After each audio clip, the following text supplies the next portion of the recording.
দেখো question number 3, এই সমীকরণটি দেওয়া রয়েছে, সমীকরণটি চলের কোন ঘাতের সাপেক্ষে একটি দ্বিঘাত সমীকরণ হবে। তাহলে কোশ্চেন নাম্বার 3 আমরা এখানে সলিউশনটা করে নিচ্ছি।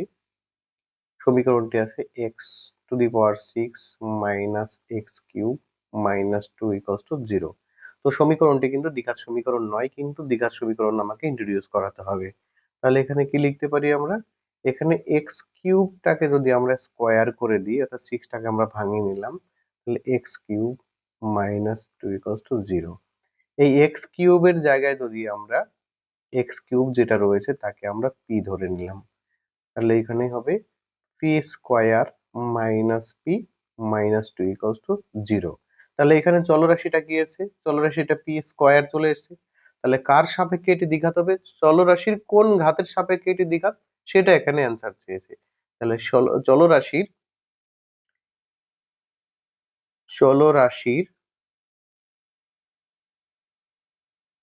x³ এর সাপেক্ষে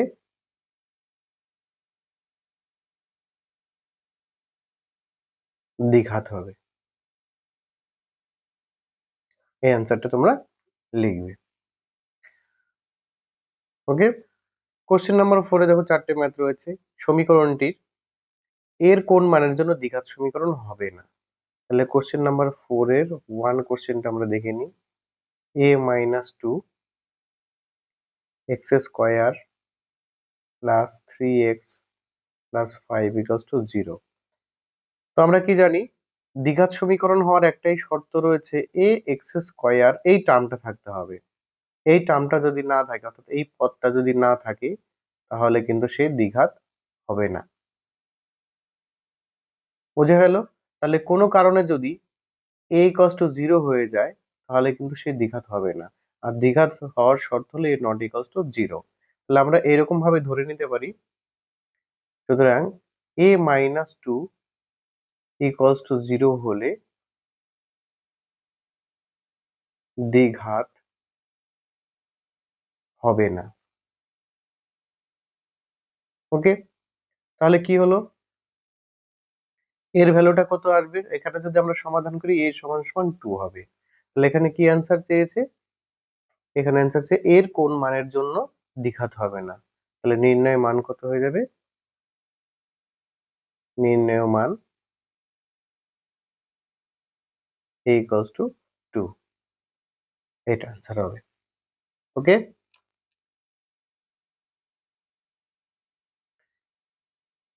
কোশ্চেন নাম্বার 2,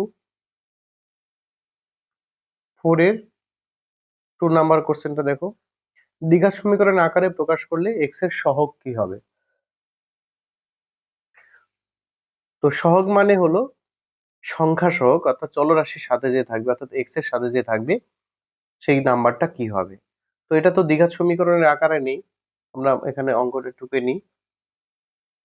4 - x = 1/3x। এখানে কোনাকুনি যদি গুণ করি তাহলে আসবে 3x² = 1 এর সাথে এটা গুণ হয়ে যাবে, সবগুলোকে আমরা বাঁদিকে নিয়ে আসবো। x² plus x minus 4 = 0। তাহলে এখানে দেখো যদি তুলনা করি আমরা এর সাথে, ax² plus bx plus c = 0, তো এটা একটা দ্বিঘাত সমীকরণ। এখানে x এর সহগ হলো a, x² এর সহগ a, x এর সহগ b এবং x⁴ সহগ c। তো সেখানে তুলনা করলে আমরা পাই x² এর সহগ হলো 3, x এর সহগ কিছু নেই মানে 1 ফ্যাক্টর আছে এখানে 1, আর x⁴ সহগ হলো -4।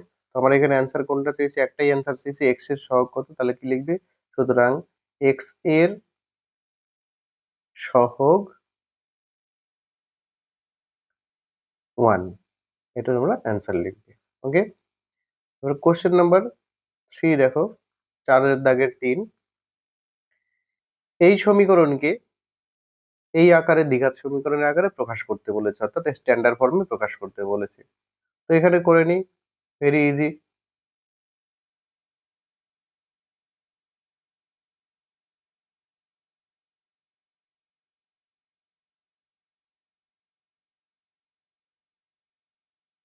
+2।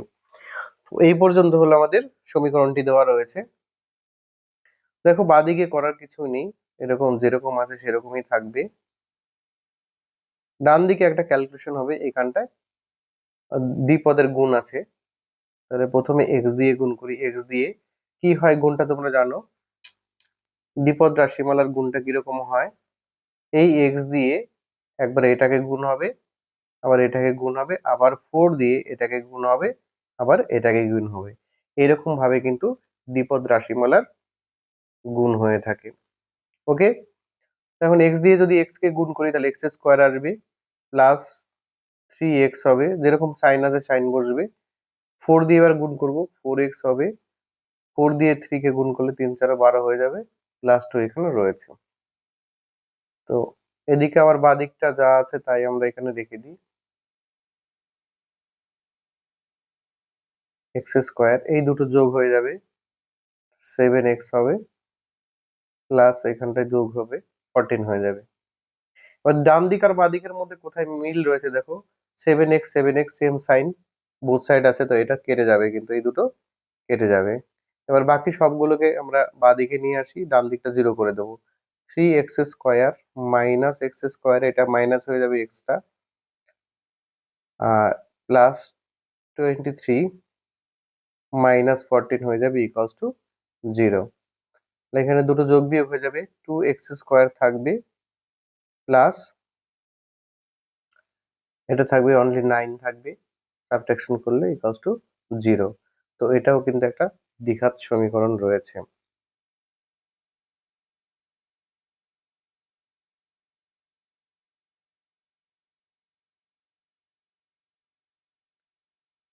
কোশ্চেন নাম্বার করে যাব 4 দাগের 4 নাম্বার কোশ্চেন। সমীকরণটি দ্বিঘাতের আকারে, এই সমীকরণটি অর্থাৎ a x square plus b x এর আকারে লিখতে হবে। লিখে কি করতে হবে না, প্রকাশ করতে বলেছে। দেন এক্স স্কোয়ার এক্স এবং এক্স টু দি পাওয়ার 0 সহগটাকে এখানে ডিটারমাইন করতে বলেছে। তো দেখো ম্যাথটা এখানে লিখে নিই, এক্স প্লাস 2 এর whole cube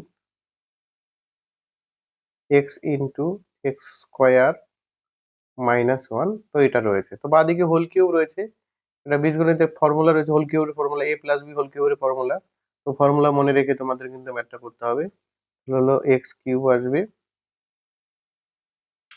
3x square into b plus 3 into a into b এর স্কোয়ার প্লাস বি কিউব, মানে হলো এখানে 8 হবে, আর ডান পাশটা কি হয়ে যাবে এক্স কিউব মাইনাস হলো এক্স। এখানে আমরা পাওয়ারিং করে দিচ্ছি, 3 গুণে 6, 6x স্কোয়ার আসবে, এখানে আসবে 4, 3 4 12, এক্স আসবে এখানে 8 হবে, equals to x cube minus x. এখানে x cube both side same side কেটে যাবে, সেম সাইন সেম পাওয়ার। তো এদিকে থাকলো 6x স্কোয়ার প্লাস 12x, এটা এদিকে চলে আসবে, প্লাস হয়ে যাবে, প্লাস 8 ইকুয়ালস টু 0। ডান পাশটা আমরা 0 করে দিলাম। এখানে আর একটা লাইন ক্যালকুলেশন পার্ট রয়েছে, মানে এখানে 12টা এক্স আর একটা এক্স 13টা এক্স হয়ে যাবে এখানে, ইকুয়ালস টু 0। তো এটার সহগগুলো নির্ণয় করতে বলেছে, তাহলে কি হয়ে যাবে এক্স স্কোয়ারের সহগ, এক্স এর সহগ, এক্স টু দি পাওয়ার 0 সহগ, এরকম আমরা লিখে নিলাম। তো এক্স স্কোয়ারের সাথে কি আছে 6, তাহলে অ্যান্সার হবে 6। এক্স এর সাথে আছে 13, তাহলে অ্যান্সার হবে 13, আর এক্স টু দি পাওয়ার 0 এর সাথে আছে হলো 8। এটা আমাদের অ্যান্সার হয়ে গেল। ওকে, ভেরি ইজি ম্যাথ রয়েছে, তোমরা এই ম্যাথগুলো একবার করে প্র্যাকটিস করে নেবে, আবার কিছুদিন পর আর একবার করে দেখে নেবে।